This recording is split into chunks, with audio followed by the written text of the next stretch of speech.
అందరికీ నమస్కారం, welcome to our channel. మన వైఎస్ఆర్సీపీ పార్టీలో ఉన్నటువంటి బూతు జాతి రత్నాలలో మేలిమి జాతి రత్నం పోసాని కృష్ణమురళి మనందరికీ తెలుసుగా. ఆయన గారు గత 26 రోజుల నుంచి జైల్లో ఉన్నారు. ఆయనకు జైలు యాత్రకు టైం వచ్చినట్టుంది. పాపం గత 26 రోజుల నుంచి జైల్లోనే ఉన్నాడు ఆయన. పాపం అని ఎందుకు అంటావు అని మీరు అనొచ్చేమో. అఫ్ కోర్స్ ఆయన్ని పాపం అనక్కర్లేదు, ఎందుకంటే అంత చదువుకున్నటువంటి వ్యక్తి, అంత హోదాలో ఉన్నటువంటి వ్యక్తి, ప్రజల మధ్యలో ఆయనకంటూ ఒక ఫేమ్ ఉంది, నేమ్ ఉంది. బాగా చదువుకున్నటువంటి వ్యక్తి, ఆంధ్ర యూనివర్సిటీ నుంచి పట్టభద్రుడు. ఆయన తెలుగు లిటరేచర్లో ఆయన పట్టభద్రుడు. చదువు సంస్కారం ఇయ్యాలి కానీ ఈ కుసంస్కారికి సంస్కారం లేకుండా చేసింది చదువు. చదువుని అనక్కర్లేదు, మనుషుల యొక్క మూర్ఖత్వానికి వ్యక్తిత్వానికి చదువుకు సంబంధం ఏముండదుగా. సో అదంతా ఉపోద్ఘాతం పక్కన పెడితే ఈ పోసాని కృష్ణమురళి అనేవాడు జగన్మోహన్ రెడ్డి పంచన చేరి ఆ సజ్జల రామకృష్ణారెడ్డి పడేసేటటువంటి ఎంగిలి మెతుకులకు ఈ సాక్షి పేపర్ ఇచ్చేటటువంటి దిక్కుమాలినటువంటి ఈ స్క్రిప్ట్ ను చదువుకుంటా, స్క్రిప్ట్ చదివితే ఎవరికైనా ఓకే. కాకపోతే ఇక్కడ సమస్య ఏంటంటే నీకు చదువు ఉంది, సంస్కారం ఉందా లేదా, నీకు సిగ్గు లేదా, వాళ్ళు ఏదైనా రాసి ఇచ్చేస్తారనుకో, నువ్వు చదివేస్తావా అని. నువ్వు కడుపుకు అన్నం తినలేదా, గడ్డి తింటున్నావా, పెంట తింటున్నావా, లేకపోతే పోసాని నాకు తెలియక అడుగుతా. ఆ సాక్షి వాడు బూతులు రాసి ఇచ్చాడు అనుకో, నువ్వు బూతులే చదువుతావా, మెట్టి తీసుకొని మొగం మీద కొట్టేవాళ్ళు లేక అని జనాలు మాట్లాడుతూ ఉన్నారు తెలుసా. పోసాని గారు ఇదే మాట్లాడుకుంటున్నారు జనాలు. నేనేం మిమ్మల్ని పర్సనల్ గా తిట్టట్లే, వాళ్ళు అనేదే మిమ్మల్ని అంటున్నా. సరే, ఇదంతా పక్కన పెడితే జగన్మోహన్ రెడ్డి గారి అధికారాన్ని చూసుకొని ఈ పోసాని కృష్ణమురళి నా అంత తోడు లేడు, నన్ను మించి మాట్లాడేవాడు లేడు అన్నట్టు ఇష్ట రీతి నన్ను ఈశ్వరుడు ఇచ్చినటువంటి నోటికి పని చెప్పి పవన్ కళ్యాణ్ భార్యలని, వాళ్ళ పిల్లలని, నారా లోకేష్ ని, చంద్రబాబు నాయుడిని, వాళ్ళ ఇళ్లల్లో మహిళల్ని, ఇంకా చిన్న పిల్లాడు దేవాంశ్ అతన్ని ఇట్లా ఎట్లా పడితే అట్లా ఇష్టం వచ్చినట్టు లకారాలతో తిట్టడం గత 5 సంవత్సరాల్లో మనం అందరం చూసాం. కూటమి ప్రభుత్వం వచ్చిన తర్వాత ఇట్లాంటి కుసంస్కారహీనులకు బుద్ధి చెప్పాలి అనేటటువంటి బాధ్యత నారా లోకేష్ గారు భుజాన వేసుకోవడం జరిగింది. ఆయన చాలా క్లారిటీగా చెప్పాడు యోగళం పాదయాత్రలో.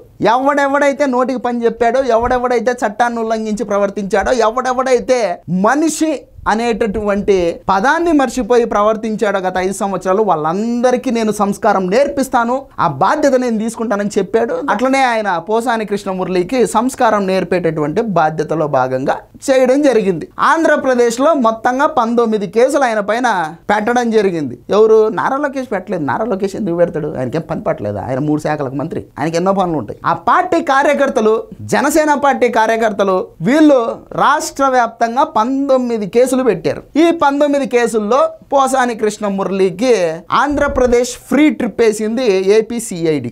రూపాయి ఖర్చు లేకుండా జగన్మోహన్ రెడ్డి గారు ఏదైతే నాశనం చేసి వెళ్ళిపోయారో ఆంధ్రప్రదేశ్ రోడ్లను, ఆ రోడ్లను బాగు చేసినటువంటి చంద్రబాబు నాయుడు గారి ప్రభుత్వంలో రూపాయి ఖర్చు లేకుండా బాగుపడిన రోడ్ల మీద పోసాని కృష్ణమురళి గారు ఫ్రీ ట్రిప్ వేసారనమాట. Hyderabad to Kadapa, Kadapa to Kurnool, Kurnool to Guntur, Guntur to Narsipatnam, ఇట్లా రాష్ట్ర వ్యాప్తంగా ఆయన ఏపీ టూర్ వేశారు. గత 26 రోజులుగా జైల్లో ఉన్నారు రిమాండ్ ఖైదీగా. తర్వాత 5 కేసుల్లో ఆయనకు బెయిల్ వచ్చింది హైకోర్టు నుంచి. తర్వాత ఆయన్ని ఈ రోజు విడుదల చేయడం జరిగింది. సో ఇక్కడ పోసాని కృష్ణమురళికి మేము చెప్పేది ఏంటంటే, ఇక మీదటైనా సరే ముడ్డి కిందికి వయసు వచ్చింది, దాదాపు 60 సంవత్సరాలు వచ్చాయి, జీవితంలో ఎత్తుపల్లాలు ఎన్నో చూసావు, నువ్వు 10 మందికి ఇన్స్పిరేషనల్ గా ఉండాలే కానీ నిన్ను 10 మంది చీ కొట్టేలాగా, నీ మొహం మీద 30 మంది ఊసేలాగా మాత్రం బతకద్దు. శేష జీవితం అనేది పీస్ఫుల్ గా బతుకు, మనిషిలాగా బతుకు అని చెప్పేసి ఈ బూతులను ఎంకరేజ్ చేయనటువంటి ప్రజలు, బూతులను అసహించుకునేటటువంటి ప్రజలు పోసాని కృష్ణమురళికి సోషల్ మీడియా వేదికగా సలహా ఇస్తూ ఉన్నారు అనమాట.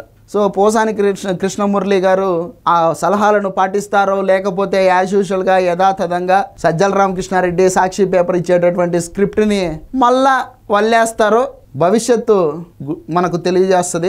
అయ్యా పోసాని గారు, బేసిక్గా మీరంటే నాకు చాలా ఇష్టం, మీ రైటింగ్ అంటే నాకు చాలా ఇష్టం. మీరు మూవీస్లో ఉన్నంత వరకు మీ సినిమాలకు ఒక గౌరవం ఉంటుంది. ఎందుకంటే సమాజంలో ఉన్నటువంటి లోటుపాట్లను ఏమాత్రం భయపడకుండా మీ రైటింగ్ ద్వారా దానికి ఒక దృశ్యాన్ని ఇచ్చి జనాలకు చూపిస్తారు. మీరు అంత గొప్ప రైటర్. మీరు మంచిగా సినిమాలు తీసుకోండి, మీలో ఉన్న రైటర్ని మళ్ళీ మేల్కొల్పండి, మంచి స్టోరీస్ ఇవ్వండి. కథలు లేక చచ్చిపోతున్నారు తెలుగు ఫిలిం ఇండస్ట్రీలో. మీలాంటి సీనియర్ రైటర్స్ కూడా సినిమాలు వదిలిపెట్టేసి ఈ దిక్కుమాలిన రాజకీయాల్లోకి వచ్చి అందులోనూ జగన్మోహన్ రెడ్డి గారి పంచలో దూరుకొని ఆయన మానసిక వైకల్యాన్ని సంతృప్తి పరచడం కోసం అని చెప్పేసి మీ వ్యక్తిత్వాన్ని చంపేసుకొని మీరు మనుషులు అనేటటువంటి భావన అనేది చంపేసుకొని ప్రవర్తించడం అనేది చిచి నిజంగానే చాలా బాధాకరం. వాస్తవానికి మిమ్మల్ని ఇన్ని కేసులు పెట్టి జైలుకు పంపిన తర్వాత తొలుత మాకు వీడికి బాగైంది అని అనిపించినా సరే తర్వాత అయ్యో పోసాని ఎందుకు ఇట్లా చేసుకున్నావు, ఇది స్వయం కృతాపరాధం కదా నీది అని బాధ కూడా కలిగింది. ఇప్పుడు కూడా మీ మీద ఉన్నటువంటి సాఫ్ట్ కార్నర్తోనే చెప్తా ఉన్నాం, వద్దయ్యా ఎందుకు ఇవన్నీ, మీకు చూడాల్సిన జీవితం అంతా చూశారు, పడాల్సినవి అన్నీ పడ్డారు, ఇక ప్రశాంతంగా బతకండి. ఇది వీడియో. ఈ వీడియో నచ్చితే లైక్ చేయండి, సబ్స్క్రైబ్ చేయండి, షేర్ చేయడం మాత్రం మర్చిపోదు. Thank you.